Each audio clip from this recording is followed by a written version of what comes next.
Hey people, Mark here, and yesterday, Starfield just dropped a couple shorts. Now, these are the first ever media that take place within the Starfield universe that we've ever seen. At least, fully released, not counting gameplay trailers and stuff like that. So yeah, you better believe we're gonna break it down. Now, the first thing I want to say about all of these is, Starfield's, graphic design motif, absolutely stellar.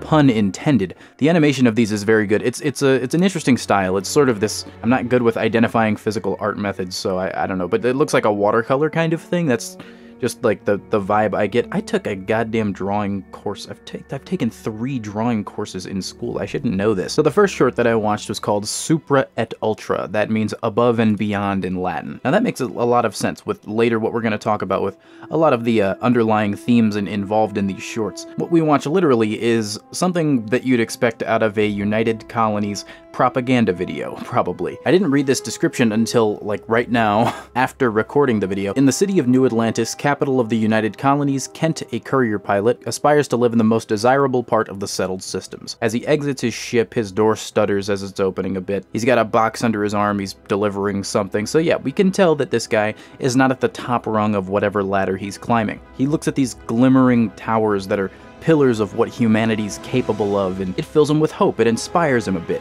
He sees this giant billboard advertising signing up for the Vanguard, which, as we know, the Vanguard is part of the military branch of the United Colonies, which the United Colonies, by the way, is the largest faction in the game. They're the most akin to, the UNSC or something. Anyway, he sees this big billboard, and he looks at himself, questioning, looking into himself, inward at his own eyes. Am I ready for this? Can I do this? Am I cut out for the Vanguard? I, an everyday UC citizen? And of course, the answer is yes, and I think that's what we're getting at here.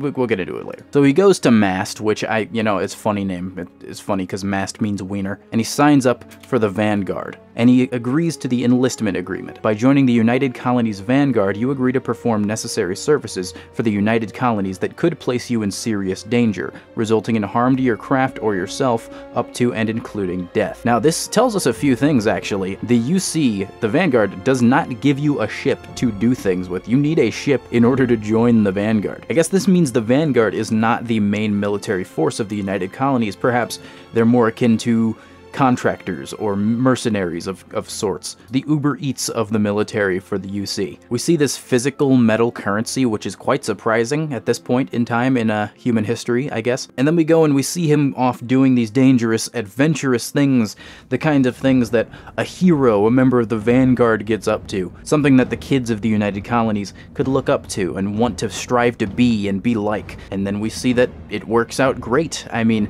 he gets the good life that he didn't have when he was but a lowly delivery man. Look at the confidence on his face. He's got the hat off. He's drinking whiskey.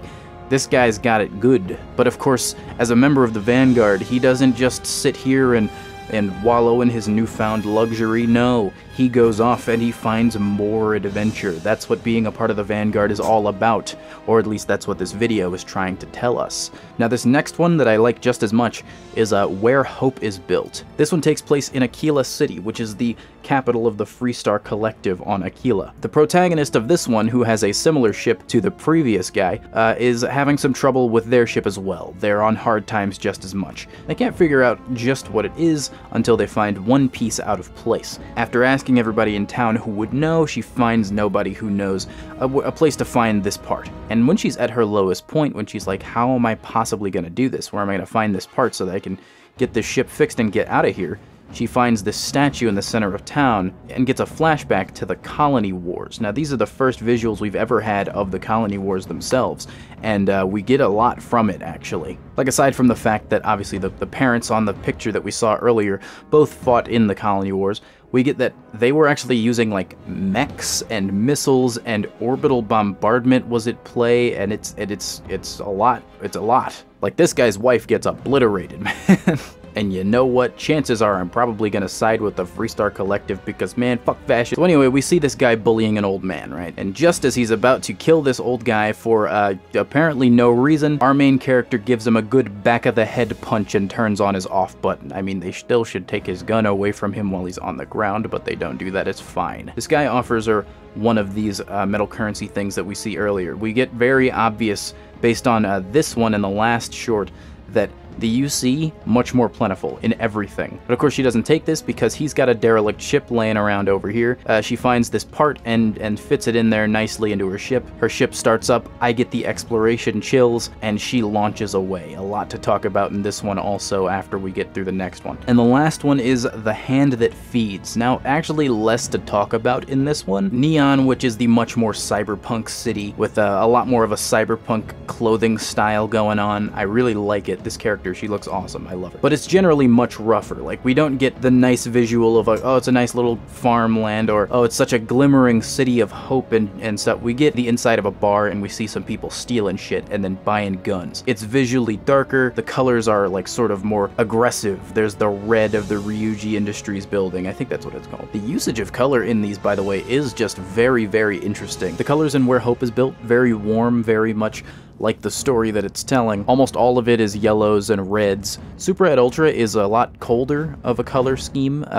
I mean, there's the glimmering towers and stuff, there's whites, there's blues. The blue is kind of like, I take it as sort of like a representation of the sky, you know. It's very much oriented around the idea of freedom, of a vanguard, and so you get the blue sky colors. And then, of course, once it shows him living the good life, it's very gold. It's shimmering, that sort of color that we associate with, yeah, this is success, we've made it. But yeah, a lot more of a rough society going on here in Neon compared to Aquila City or a New Atlantis. And the Corpos apparently appreciate someone a bit rough. Those kinds of people definitely have their uses. An interesting thing to note is that Neon is home to the Xenofresh Corporation. They derive Aurora, this psychotropic narcotic, from these weird shark things that we're seeing here. God, I hope we don't encounter these as enemies. So it's quite likely that this Corpo is actually smoking Aurora rather than tobacco or weed or whatever. So what are these supposed to tell us? Well, they obviously give us a glimpse of what life is like in these cities, but we can dig a little deeper and see what the undertones and themes are trying to get across here. So with Super Ed Ultra, the UC citizens,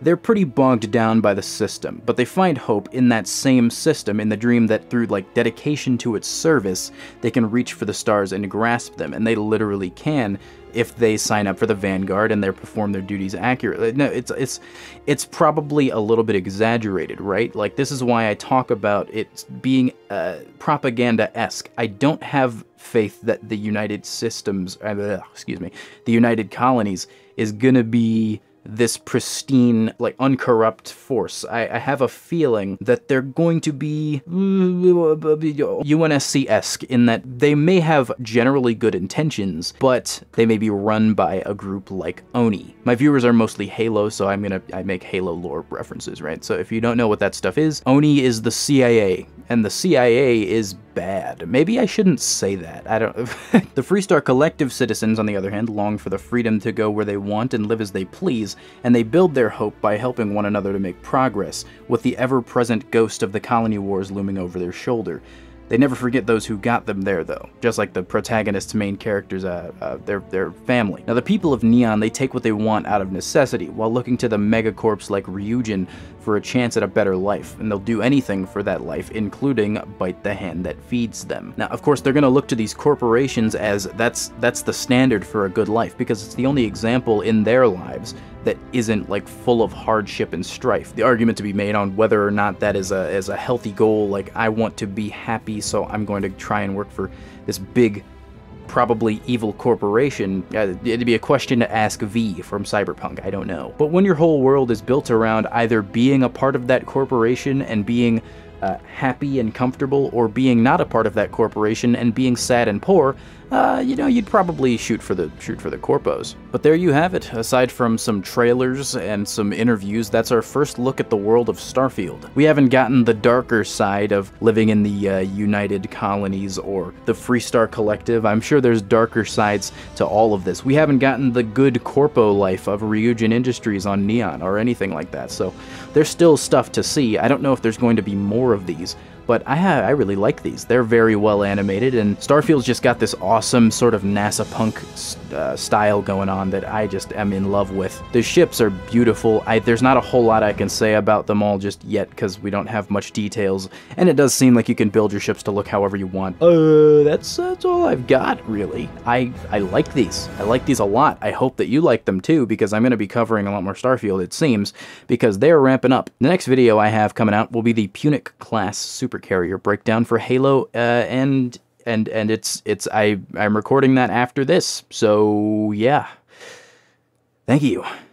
Johnny.